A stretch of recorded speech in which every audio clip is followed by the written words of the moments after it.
saya dengan teman saya Pak Cenjoma, kita membicarakan tentang isu-isu tenaga honorer, terutama di daerah kita ini di Manggarai Timur. Kebetulan beliau ini adalah pernah di honorer juga, cuma sekarang sudah berada di luar. Di luar. Di luar ini karena keluar sendiri atau karena apa? Karena dikeluarkan. Ya memang kalau bisa dikeluarkan, saya dikeluarkan kemarin. Dikeluarkan tahun berapa itu? 2021. 2021. Kemarin diberhentikan karena alasannya terjadi refocusing lah. Refocusing anggaran. Refocusing anggaran gitu. Jadi salah satu korbannya lah gitu. Jadi bukan kita salah satu yang keluar. korban. Bagaimana rasanya waktu itu, waktu tahu bahwa saya sudah dikeluarkan ini? Ya memang sih secara pribadi saya merasakan rasa terpukul lah dengan diberhenti, apalagi kalau bilang masa pengabdian saya di tenaga kontrak ini, apalagi di profesi saya sebagai medis di dinas kesehatan. Saya mengabdi sejak 2013 ya. 2013. Terus saya diangkat sebagai tenaga honorer itu tahun 2014. 1 tahun 2013 itu saya menjadi sukarela dan saya diangkat sebagai tenaga THL lah, tenaga harian lepas. Tetapi begitu keluar, ternyata di luarnya lebih enak. Ya itu tadi. Jadi di luar lebih enak, lebih kita bisa maksudnya walaupun kita tidak punya kerjaan yang pasti, tapi kita lebih nyaman dalam arti maksudnya kita bisa mengerjakan apa saja di luar profesinya kami, di luar profesi saya sebagai. Sekarang sudah nyaman tuh, tidak sakit hati lagi dengan Pemda.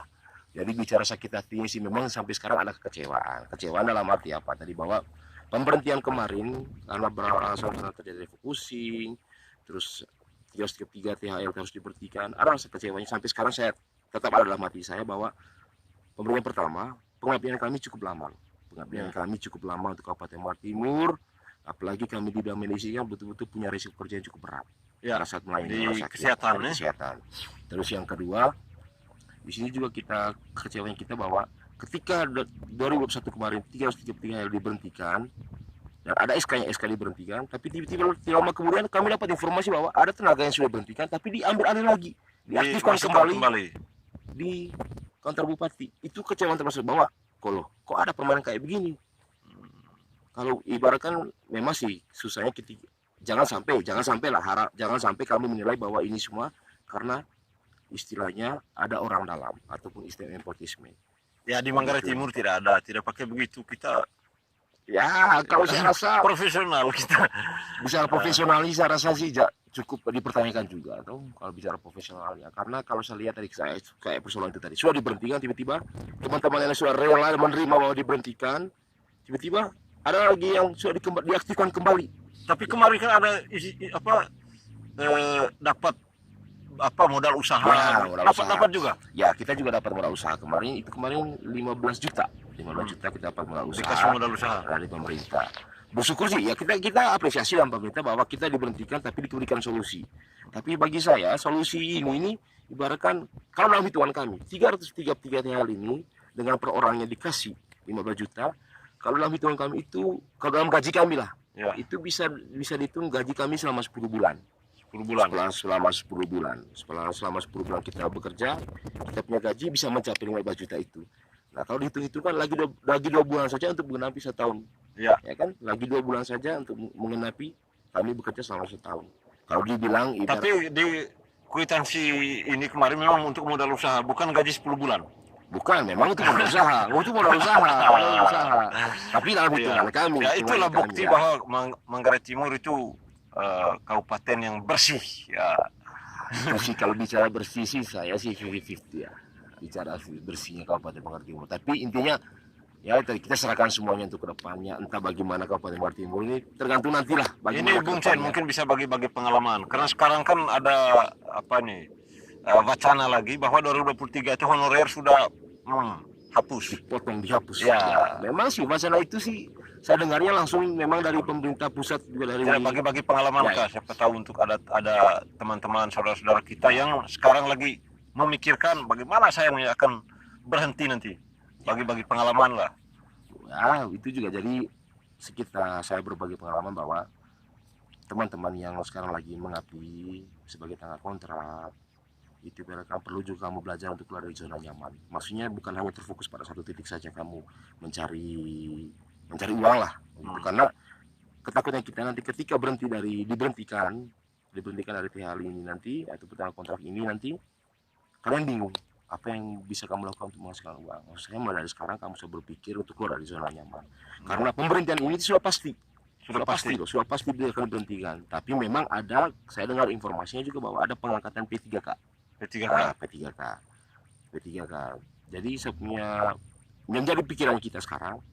Yang jelas teman-teman sekarang lagi menjadi tengah kontrak berpikir apakah saya nanti bisa lulus atau tidak P3K. Itu menjadi pertanyaan besar.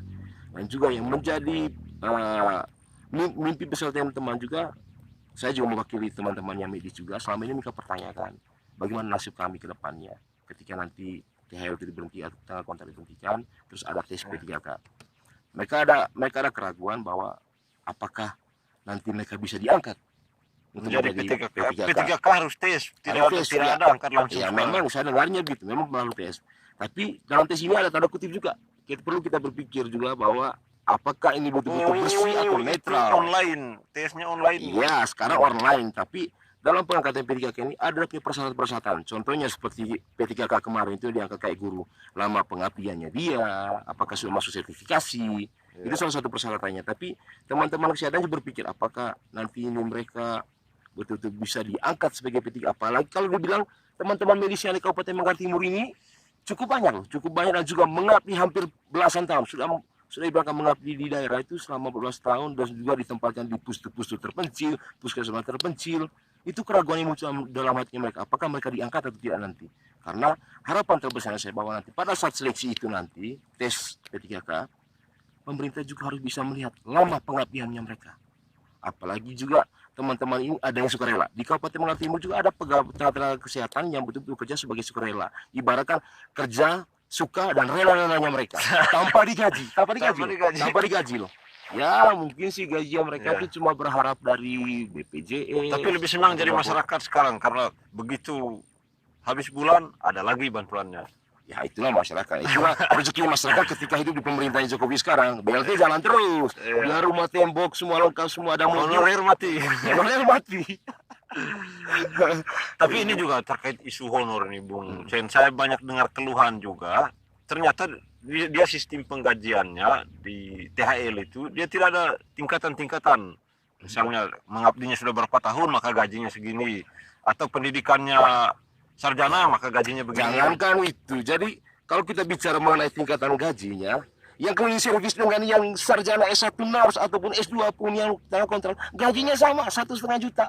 Tidak ada bedanya sama sekali. Biar cleaning service yang sampai sekarang mungkin ada. Sampai sekarang. Ya, itu realistis sampai sekarang. Nah, jadi walaupun dia orangnya ini bekerja sebagai cleaning service ataupun satpam jaga malam di kantor ataupun satu instansi di Kabupaten Manggarai Timur, itu gajinya tidak ada beda dengan yang S2.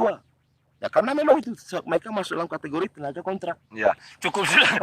Ya, kami takut untuk melanjutkan ini jangan sampai kami terjerat hukum nanti. Terima kasih atas perhatiannya. Ya, ini hanya diskusi santai. Mengisi waktu saja. Terima kasih, tidak perlu simpan di hati. Selamat sore atau selamat malam ini tergantung kita yang dengar.